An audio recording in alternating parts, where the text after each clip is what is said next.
I said, I want the knife.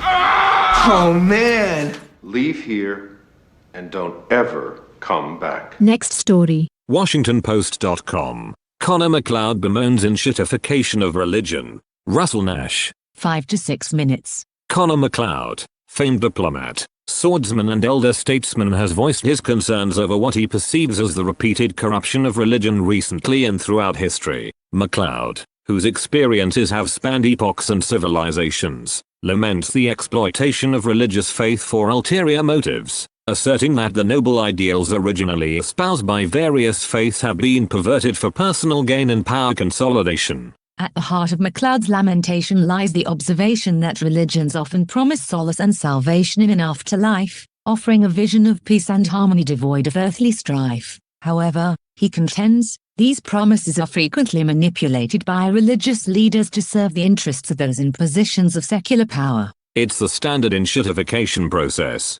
executed more clumsily back when I was young, but it's the same basic formula, said MacLeod, gesturing expansively. Promise the population something they love, something that, in their ignorance and fear, they naturally throng toward. Then, once the congregations are captive to whatever you're offering, provide low-friction access to them by people who have money, power, or both. Then, when the powerful come to rely on that access to captive congregations, start raking off profits from both sides, relying on the captive party's inability to break free. Throughout history, numerous instances can be cited where religious institutions have succumbed to corruption, straying from their spiritual principles. One such example is the Catholic Church during the Renaissance period. Despite advocating for humility and compassion, the Church became embroiled in political intrigues and amassed vast wealth through indulgences, a practice criticized by reformers like Martin Luther. First, you had to live a virtuous life to receive the reward,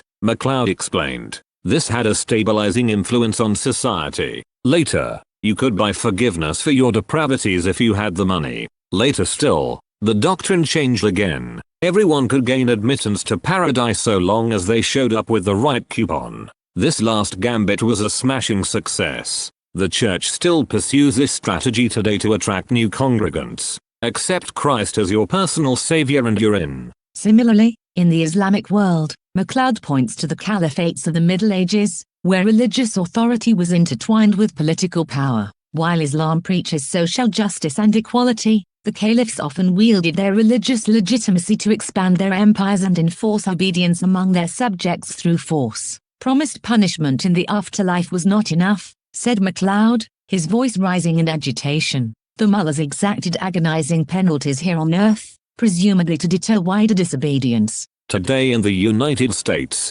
access to evangelical Christians has been brokered to conservative politicians. The Church receives money from the former, and tax breaks and other protections from the latter. Meanwhile, sex and other corruption scandals repeatedly sweep through church institutions, degrading the religious experience for ordinary worshippers. MacLeod was unclear whether Elon Musk's seizure of control of the Roman Catholic Church was part of the old pattern or something new. It's always jam yesterday, jam tomorrow, but never jam today in these schemes, he said. No one ever tries to actually make good on the promises. We will see if Musk's AI God is a variation on the pattern or something unanticipated. But if history is precedent, it's likely another scam. Reacting to MacLeod's assertions, religious leaders from various faiths offered mixed responses. Archbishop Catherine Wesley of the Anglican Church expressed sympathy with MacLeod's concerns, acknowledging historical instances of corruption within the Church but emphasizing ongoing efforts at reform and renewal.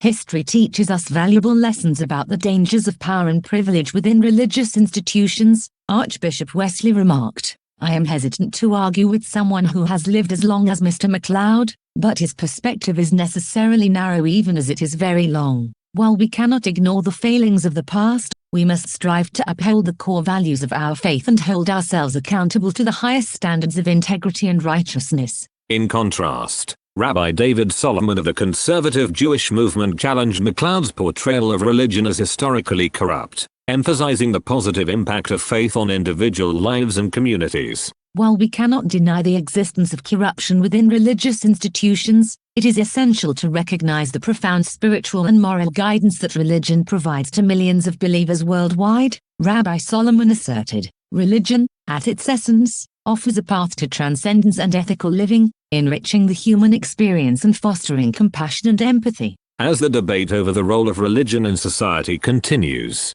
Connor MacLeod's perspective serves as a poignant reminder of the potential pitfalls of unchecked power and the imperative for vigilance in upholding the integrity of religious institutions. Whether through introspection, reform, or accountability, the challenge remains to ensure that religion fulfills its promise as a force for good in the world, rather than succumbing to the temptations of earthly power and influence.